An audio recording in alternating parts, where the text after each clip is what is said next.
Last video में हम लोग ने ट्रांसक्रिप्शन क्या होता है वो समझ लिया था। अभी हम लोग यहाँ पे सेकंड स्टेप के पास जाएंगे, जो क्या है, ट्रांसलेशन। अब क्या होता है ट्रांसलेशन? ओ, सेकंड स्टेप है हमारा ट्रांसलेशन। ओके, अब देखो हमको पता है कि वो एमआरएनए फॉर्म हुआ था। तो सबसे पहले एमआरएनए कहाँ फॉर्म हुआ था? अगर हम लोकेशन देखेंगे तो लोकेशन क्या आएगा?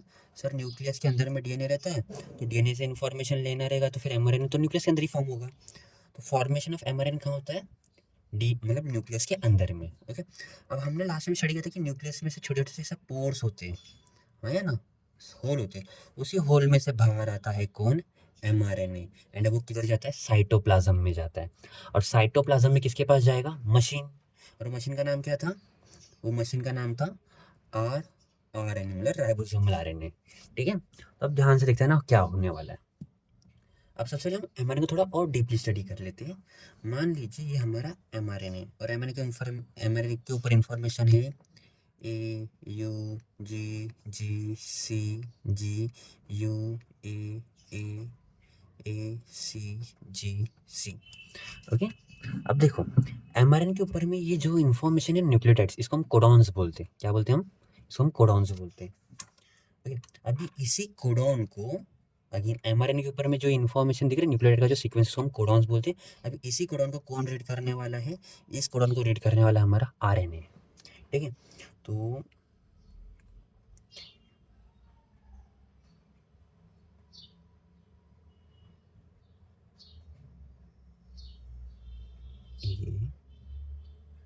ये हो गया हमारा आरएनए, राइबोसोमल आरएनए।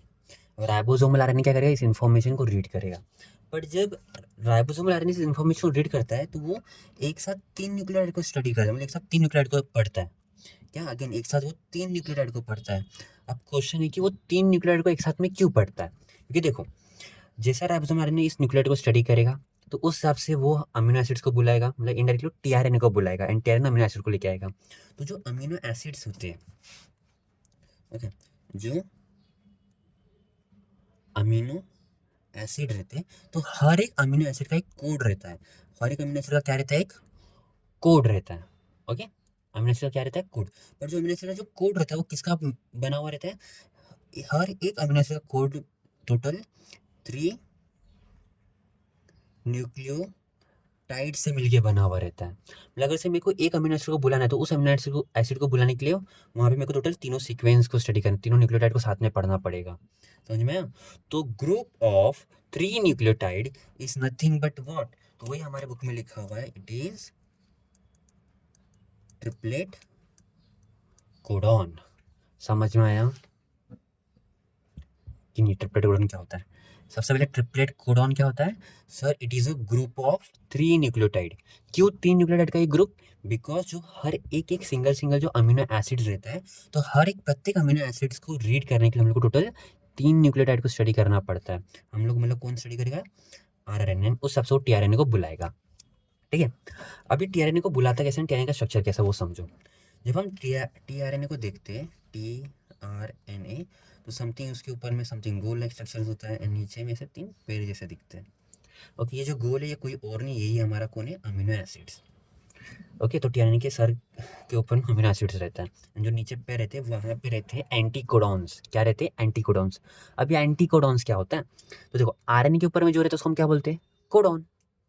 तो उसी कोडॉन का जो कॉम्प्लीमेंट्री रहता है, जैसे कि अगर से मेरे को यहाँ पे टीआरएनए को बुलाना है, तो सबसे पहले मेरे को उसको एमआरएनए के साथ बाइंड करना पड़ेगा। तो अगर से उसको एमआरएनए के साथ बाइंड होना है, तो उसके पास भी कुछ इन्फॉर्मेशन होनी चाहिए, है ना, इसे कोड्स होने चाहिए।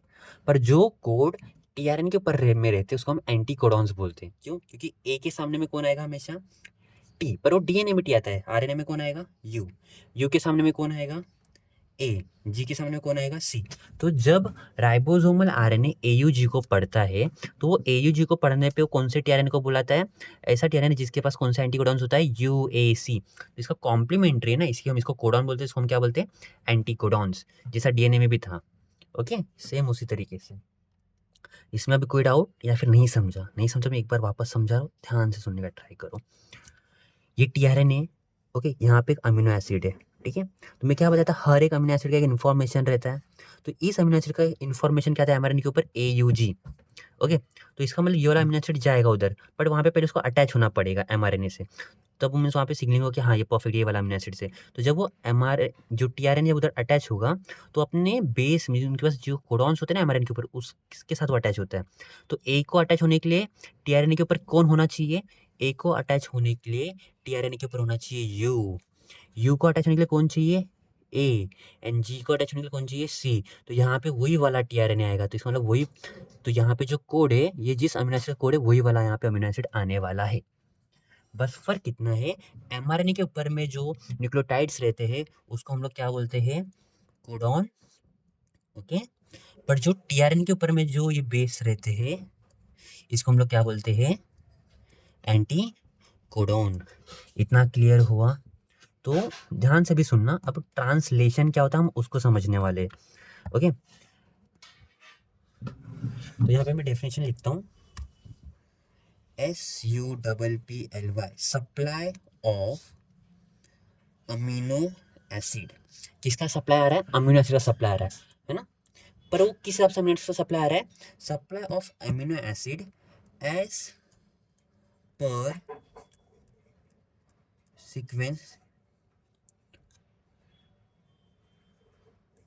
सीक्वेंस ऑफ ट्रिपलेट कोडोन, या फिर हम न्यूक्लियोटाइड भी लिख सकते हैं, फिर कोडोन भी लिख सकते हैं, कोई गलत नहीं है, हम ट्रिपलेट कोडोन लिखते हैं। Supply of amino acid as per sequence of triplet codon on mRNA। तो ध्यान सुनना, सप्लाई ऑफ अमीनो एसिड, किसका सप्लाई हो रहा है, अमीनो एसिड का सप्लाई दिया जा रहा है। ओके, पर किस हिसाब से दिया जा रहा है, जो एमआरएनए के ऊपर जिस सीक्वेंस में लिखा हुआ है ना, कोडॉन, ट्रिपलेट कोडॉन से, पर कौन सप्लाई दे रहा है, बाय tRNA। समझ में आया? तो इसी प्रोसेस को हम लोग क्या बोलते हैं, ट्रांसलेशन। या फिर ट्रांसलेशन को दूसरे सिंपल से शब्द में समझेंगे तो उसका सिंपल सा मतलब होता है एक लैंग्वेज में लिखा हुआ इंफॉर्मेशन को दूसरे लैंग्वेज में कन्वर्ट करना। ओके, यहाँ पे लिख देता हूँ, एक लैंग्वेज में लिखे हुए इंफॉर्मेशन को सेकेंड लैंग्वेज में कन्वर्ट करना, एक लैंग्वेज से दूसरे लैंग्वेज में क्या करना, कन्वर्ट करना। तो यहाँ पे भी तो वही हो रहा है, यहाँ पे जो इन्फॉर्मेशन है वो न्यूक्लियोटाइड्स या फिर कोडॉन्स के फॉर्म में है, उसी कोडॉन्स या फिर जो न्यूक्लियोटाइड के फॉर्म में जो इन्फॉर्मेशन है उसको हम लोग अमीनो एसिड के फॉर्म में कन्वर्ट कर रहे हैं। तो ये एक लैंग्वेज हो गया और अमीनो एसिड वाला दूसरा लैंग्वेज हो गया। समझ में आया कि नहीं आया, यस और नो? उस प्रोसेस का नाम क्या है, ट्रांसलेशन। ओके, अभी एमआरएनए अपने जगह पे ही रहता है, यहाँ से एमआरएनए हिलता नहीं, हिलता कौन है यहाँ पे, आरएनए हिलता है। अब जैसे कि जो एक पूरा कंप्लीट आरएनए होता है उसमें एक साथ में टोटल 3 ट्रिपलेट कोडॉन फिक्स हो सकते हैं। अगर से अभी इसी को आगे में स्टडी करना है, मतलब आगे वाले कोड को स्टडी करना है, तो इसको आगे बढ़ना पड़ेगा, किसको, आरआरएनए को। तो जब आरआरएनए आगे बढ़ेगा तो आगे कैसा बढ़ेगा, वो टोटल ट्रिपलेट्स में 3 न्यूक्लियोटाइड से आगे बढ़ेगा, हाँ या ना? क्यों? क्योंकि अगर से उसको आगे का अमीनो एसिड को जानना है तो आगे के अमीनो एसिड को जानने के लिए उसको टोटल कितने न्यूक्लियोटाइड को पढ़ना पड़ेगा, 3 न्यूक्लियोटाइड को पढ़ना पड़ेगा। इसके लिए अब ये टोटल कितने न्यूक्लियोटाइड से आगे बढ़ेगा, टोटल 3 न्यूक्लियोटाइड से आगे बढ़ने वाला है। तो हमेशा जो राइबोसोमल आरएनए रहता है वो 3-3 के ग्रुप ऑफ न्यूक्लियोटाइड से आगे बढ़ते जाता है। ओके, तो अगेन यहाँ पे हमारा थर्ड आ जाता है। थर्ड वाला कौन सा था हमारा, ट्रांसलोकेशन। ट्रांसलोकेशन का मतलब होता है एक जगह से दूसरी जगह पे जाना, बट यहाँ पे एक जगह से दूसरी जगह पे कौन जा रहा है, आरआरएनए। तो हम यहाँ पे डेफिनेशन में समझने का ट्राई करते हैं। मूवमेंट या फिर लोकोमोशन बोल सकते हैं, तो मूवमेंट लिखते हैं, मूवमेंट और locomotion, movement of rRNA from one end of mRNA to another end of mRNA is called translocation. समझ में आया? मतलब मूवमेंट ऑफ आरआरएनए, जो आरआरएनए वो आगे मूव करेगा। सर क्यों मूव करेगा? क्योंकि आगे आगे इसको तो अमीनो एसिड को ज्वाइन करना है ना। कैसे करेगा देखो, अब जैसे उसने इसको स्टडी किया तो यहाँ पे एक टीआरएनए है, अब जैसे वो आगे वाले को स्टडी करेगा तो यहाँ पे भी एक टीआरएनए आएगा। अब यहाँ पे कौन सा टीआरएनए आएगा सोचो, सी के सामने कौन रहना चाहिए, सॉरी जी के सामने में सी, सी के सामने में जी एंड जी के सामने में सी, तो यहाँ पे वो टीआरएनए आएगा जिसको क्या रहेगा, सीजीसी वाला एंटीकोडॉन्स। अब देखो 2 अमीनो एसिड्स आ गए, तो अब ये राइबोसोमल आरएनए क्या करेगा, ये दोनों अमीनो एसिड्स को ज्वाइन कर देगा। ठीक है, अब राइबोसोमल आरएनए आगे बढ़ेगा, तो 3 न्यूक्लियोटाइड से आगे बढ़ेगा, वो यहाँ पे आगे आया। अब ये राइबोसोमल, ये वाला जो न्यूक्लियोटाइड दिखा वो राइबोसोमल के अंदर अंडर में आ चुका है, इतना समझ लो अभी। ओके, अब क्या होगा, यहाँ पे ये राइबोसोमल किसको बुलाएगा, नेक्स्ट वाले, बट यहाँ से इसको, ये जो टीआरएनए दिख रहा है ये यहाँ से निकल जाता है बाहर, क्योंकि अमीनो एसिड उससे डिटैच हो जाता है एंड वो अमीनो एसिड इस वाले अमीनो एसिड से जॉइंट हो जाता है। अब यहाँ पे यू के सामने कौन आता है, यू के सामने में आएगा ए के सामने में यू, तो यहाँ पे कौन सा टीआरएनए आएगा, यू वाला। अब ये आया, अब अगेन अब राइबोसोमल आरएनए क्या करेगा, इस वाले अमीनो एसिड का बॉन्ड इस वाले अमीनो एसिड के साथ बनाएगा एंड इसके साथ क्या कर देगा, ब्रेक कर देगा। तो टीआरएनए निकलते चले जाते हैं, बस अमीनो एसिड रह जाता है। तो इस तरीके से अमीनो एसिड से जॉइंट होते जाते हैं। तो उसी तरीके से इसके लिए कौन आएगा, ए के सामने में यू, सी के सामने में जी, जी के सामने में सी, तो यहाँ पे एक ऐसा टीआरएनए आएगा जिस वो अमीनो एसिड का ये कुछ इन्फॉर्मेशन देगा। ठीक है, तो अगेन इससे डिटैच एंड इससे बॉन्ड, तो ऐसे करते करते करते ऐसी चेन बनते जाती है। ओके, किसकी चेन बनते जा रही है, यहाँ पे वो अमीनो एसिड्स की चेन बनते जा रही है। तो हमने पढ़ा था चेन ऑफ अमीनो एसिड्स, क्या, long chain of amino acid is called what, इसी को हम क्या बोलते हैं, प्रोटीन। तो यही था हमारा पूरा कंप्लीट प्रोटीन सिंथेसिस। और इन लास्ट सबसे इम्पोर्टेंट चीज़ें जो आपको पता होना चाहिए,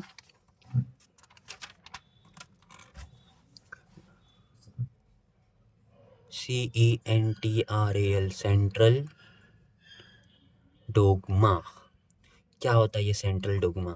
तो अभी हम लोग ने स्टडी किया, जो इन्फॉर्मेशन रहता है डीएनए के पास, वो इन्फॉर्मेशन डीएनए से किसके पास जाता है, डीएनए से क्या फॉर्म होता है, डीएनए से फॉर्म होता है आरएनए एंड उसी आरएनए से क्या फॉर्म होता है, प्रोटीन। तो passing of information from DNA to RNA and formation of protein from RNA तो is nothing but what, central dogma. तो डीएनए से आरएनए, आरएनए से प्रोटीन, इसी को हम क्या बोलते हैं, central dogma. I think so मैंने हर एक टॉपिक एकदम क्लियरली समझाया हूँ। अगर से किसी को अभी भी डाउट आता है तो कमेंट सेक्शन में बता सकता है मेरे को। ओके।